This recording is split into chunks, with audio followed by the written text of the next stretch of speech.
Pessoal, bom dia. Hoje é dia 7 de janeiro de 2022 e após aqui uma leitura, devocional da Bíblia,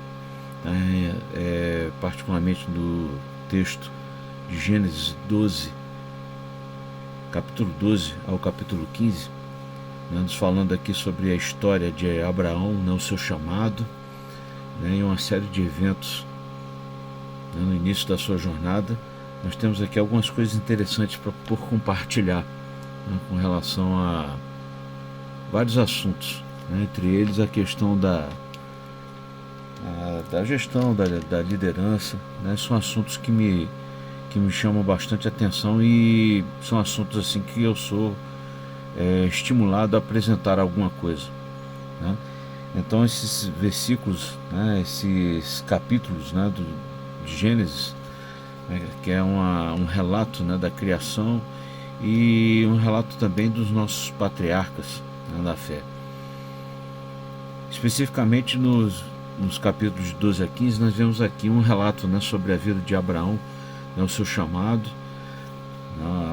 Deus fala claramente a Abraão que ele tinha que deixar sua parentela, e tem alguns detalhes interessantes, que Tera, que era o seu pai, ele também tinha sido chamado para deixar Ur, na Caldeia, que era o local de origem, e que fosse para Canaã.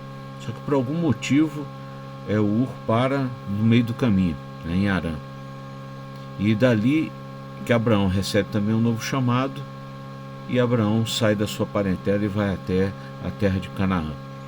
Chegando na terra de Canaã, a situação não era muito favorável e Abraão viu um momento de fome muito grande na terra, e ele teve que descer ao Egito. E Abraão levou consigo seu sobrinho Ló. Era a lei da época que quando um pai falecia, o seu parente mais próximo assumia a direção, a liderança da sua família. Foi isso que aconteceu. Por isso que Ló era sobrinho de Abraão, acompanhou Abraão em toda essa peregrinação. Mas houve um momento também em que, num determinado instante da narrativa bíblica, Abraão e Ló se distanciam um do outro, cada um pega uma direção diametralmente oposta. Ló segue ali para o vale de Campina do Jordão, e Abraão segue para o lado oposto, que era para Canaã. E há nessa narrativa uma série de eventos muito interessantes. O primeiro deles diz respeito à guerra, entre os reis daquele lugar. Mas até interessante, um pouco antes disso, Deus fala claramente a Abraão o que ele tem que fazer. Olha, sai da tua casa, da tua parentela, eu vou te dar uma terra lá em Canaã. E Deus mostra de forma muito clara a Abraão o que viria para ele, que ele seria pai de uma grande descendência, de uma grande multidão. E o que me chama a atenção nisso é a questão da visão. A visão ela nos traz clareza em muitos momentos da nossa vida, até nos momentos de decisão, aqueles momentos de dúvida, momentos assim de grande comoção. A visão ela dissipa todas as dúvidas, e a visão ela traz consigo mudanças. E vendo o contexto de Abraão é que nós percebemos muito claramente isso daí. Muda a atitude. Abraão, sabendo da visão que Deus tinha lhe dado, a sua atitude já não podia permanecer a mesma. O seu comportamento, as suas decisões eram diferentes. Entendeu? Imagine Deus lhe concedendo uma visão muito clara do destino onde você vai chegar. Com certeza isso muda muito a nossa mentalidade, muda muito a nossa atitude, muda também a nossa confiança. Se temos a certeza do que Deus tem para nós, a nossa postura, a nossa atitude é outra.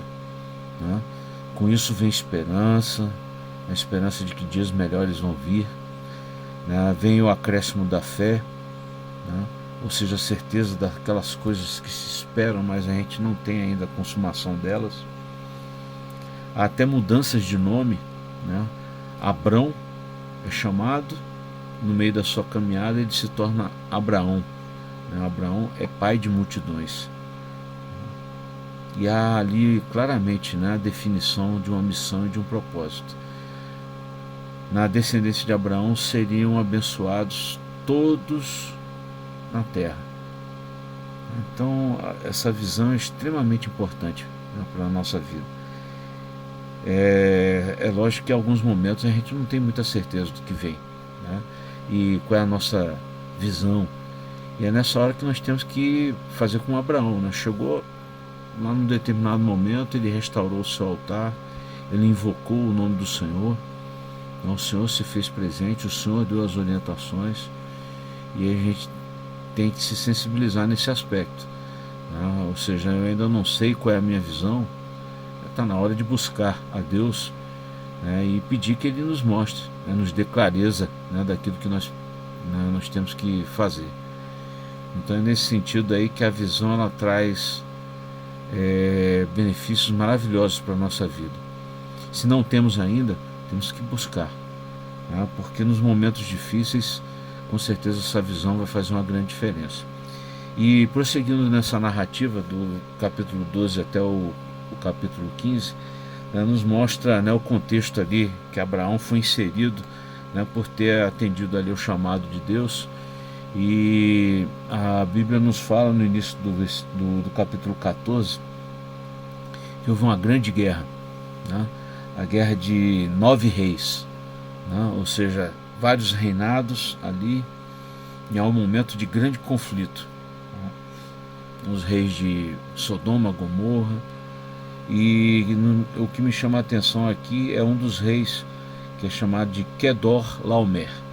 Ele era o rei de Elão, né, e ele se levanta contra os reis ali de Sodoma e Gomorra, e ele é o grande rei vitorioso, né, desse grande conflito, né.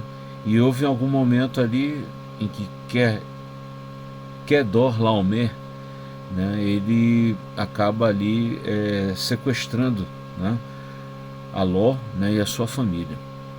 Abraão, sabendo disso, né, separou 318 homens, né, do seu convívio, e foi resgatar Ló.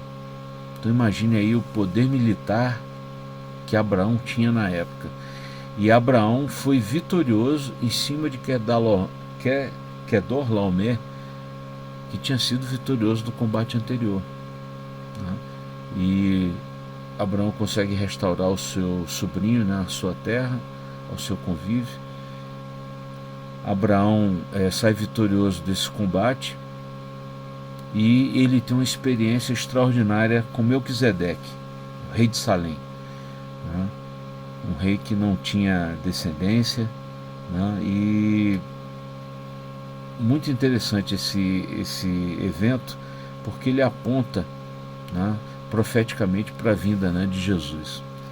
Então Abraão ele tem esse encontro, tem uma experiência com Melquisedeque, ele oferece o dízimo de tudo o que ele tem, o que ele possuía, né, e realmente é algo ali extraordinário. Isso ocorre aí na altura de Gênesis 14.